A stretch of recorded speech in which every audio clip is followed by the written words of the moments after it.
गायत्री मंत्र से अमोत्कर्षण हो जाता है। इस महामंत्र की उपासना आरंभ करते ही साधक को ऐसा प्रतीत होने लगता है कि उसके आंतरिक क्षेत्र में एक नई हलचल एवं बदलाव प्रारंभ हो गया है।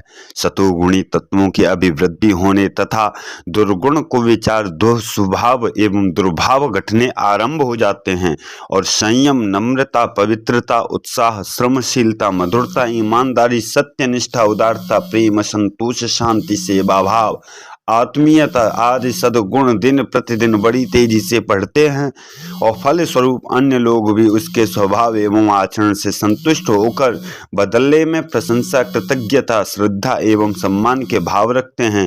कहने का भाव यह है कि गायत्री साधना से साधक में असाधारण परिवर्तन हो जाता है। प्रत्येक कठिनाई की जड़ में निश्चय ही कुछ न कुछ अपनी त्रुटियां, अयोग्यताएं एवं खराबियां रहती हैं। सद्गुणों की वृद्धि के साथ अपने आहार विहार, दिनचर्या, दृष्टिकोण, स्वभाव एवं कार्यक्रम में परिवर्तन होता है। यह परिवर्तन ही आपत्तियों के निवारण का, सुख शांति स्थापना का मार्ग बन जाता है। मस्तिष्क शुद्ध होने पर बुद्धिमान व्यक्ति मृगत तृष्णाओं को त्याग कर अकारण दुखी करने के कारणों से तथा ब्रह्म जंजाल से सदा सदा के लिए छूट जाता है। अवश्य अंभावी न टलने वाले प्रारब्ध का भोग जब सामने आता है तो साधारण व्यक्ति बुरी तरह से रोते चिल्लाते हैं, किंतु गायत्री साधक में इतना आत्मबल एवं साहस बढ़ जाता है कि वह उन्हें हंसते हंसते झेल लेता है। किसी विशेष आपत्ति का निवारण करने एवं किसी आवश्यकता की पूर्ति के लिए भी गायत्री की साधना की जाती है। बहुधा इसका परिणाम बड़ा ही आश्चर्यजनक होता है।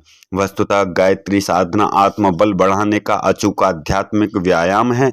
जो शक्तियां परमात्मा में हैं वही आत्मा में हैं। समस्त रिद्धि सिद्धियों का केंद्र आत्मा है, किंतु जिस प्रकार राख से ढका हुआ अंगार मंदा हो जाता है, आंतरिक मलिनताओं के कारण आत्म तेज कुठित हो जाता है, गायत्री साधना से मलिनता का पर्दा हटता है और राख हटा देने से जैसे अंगार प्रज्वलित स्वरूप में दिखाई पड़ने लगता है, वैसे ही साधक की आत्मा भी अपने रिद्धि सिद्धि समन्वित ब्रह्म तेज के साथ प्रकट होता है।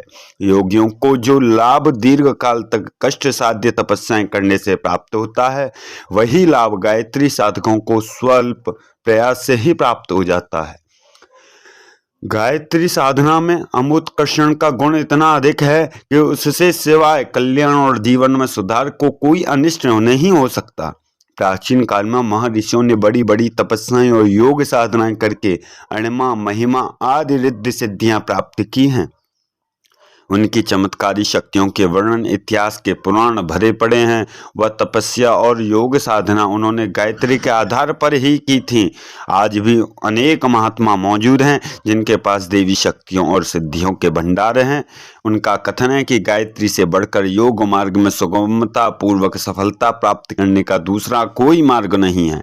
सिद्ध पुरुषों के लिए अतिरिक्त सूर्यवंशी और चंद्रवंशी चक्रवर्ती राजा भी गायत्री को उपासक रहे हैं। गायत्री की ब्रह्म शक्ति के बल से ब्राह्मण जगत गुरु थे। क्षत्रिय गायत्री के भर्ग रूपी तेज को धारण करके चक्रवर्ती शासक बने थे। यह सनातन सत्य आज भी वैसा ही है। श्रद्धा भाव से जो भी गायत्री की शरण लेता है उसे कभी भी हताश निराश नहीं रहना पड़ता है।